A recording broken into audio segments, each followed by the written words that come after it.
Go back to no fill, and we'll go to, actually we'll just set our defaults. We'll go back to a black and white, and then we'll say no fill. Okay, so now what we draw from here on out will have no fill, but it'll just have a black stroke. Now, I'm on the ellipse tool, which is normally for drawing ovals or circles. And if you want to constrain your squares, your circles, your triangles, whatever you're drawing with, to a perfect shape, hold down the Shift key. That will force it to be a perfect circle. So I cannot distort that to an oval while I'm holding down the Shift key. When I'm ready to let go, you always let go of your mouse first. In this case, by the way, I'm using a Wacom pen.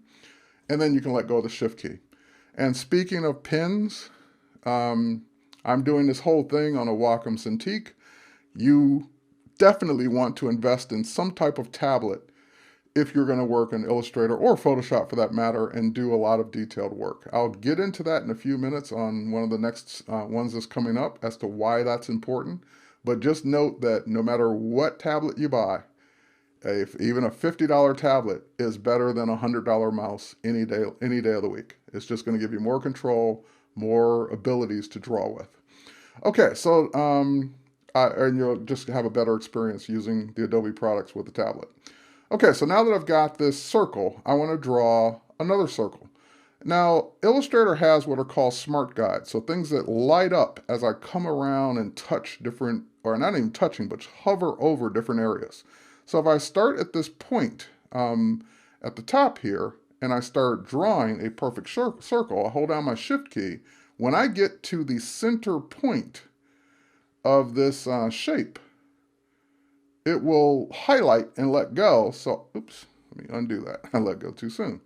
But it will highlight and let go to let me know that, hey, you're in the center if you let go right now. Okay, so same thing here. If I hover over this point, and draw another one, hold down the Shift key, and when I get near the center and let go, I know that that circle is a perfect circle from the bottom of the circle to the center, from the top of the circle to the center. Now I want to select all of these, which, oops, don't want to draw a new one. Let's go back to our selection tool. Let's just simply drag a selection around all three objects. And now I could use basic align functions to align these objects. So I just brought up my alignment panel from the top here, and we're just going to align the centers. So now I know that those are perfectly aligned from the center point.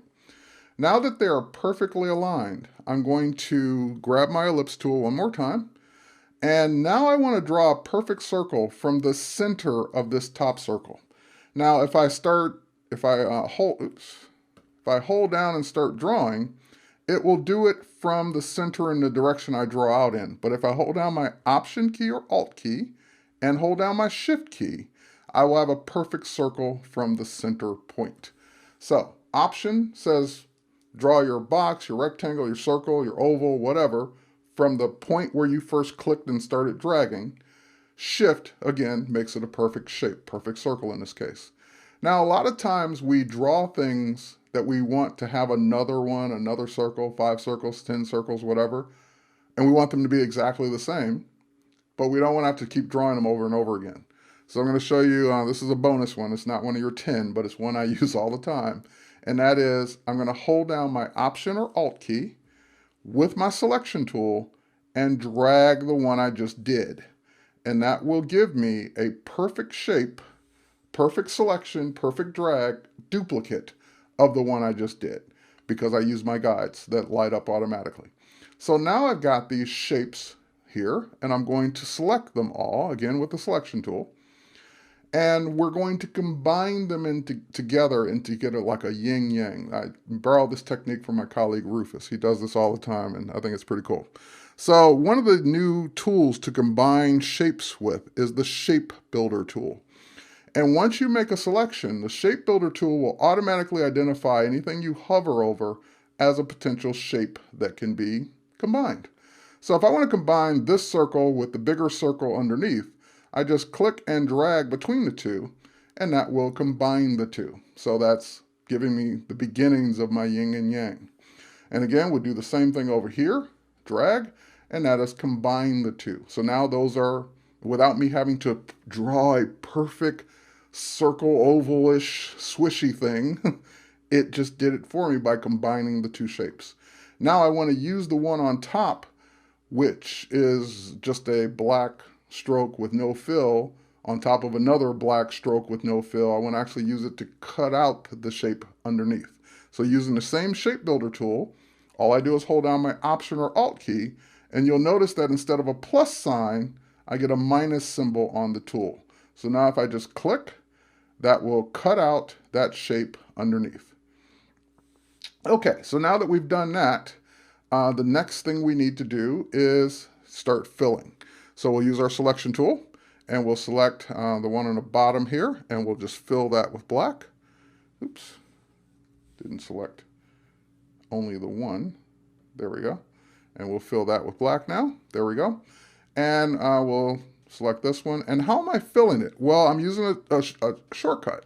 I'm basically taking the black stroke and toggling it using this little curved arrow, which says switch them. So instead of a no fill black stroke, make it a black fill with no stroke. So I'm just basically cheating and just toggling the two. So now it's a black circle with no stroke and a white, or I'm sorry, a black shape at the bottom with no stroke, just by toggling those two. So that was a quick way to combine multiple objects. And if you're just looking for something simpler, maybe you don't want to create a yin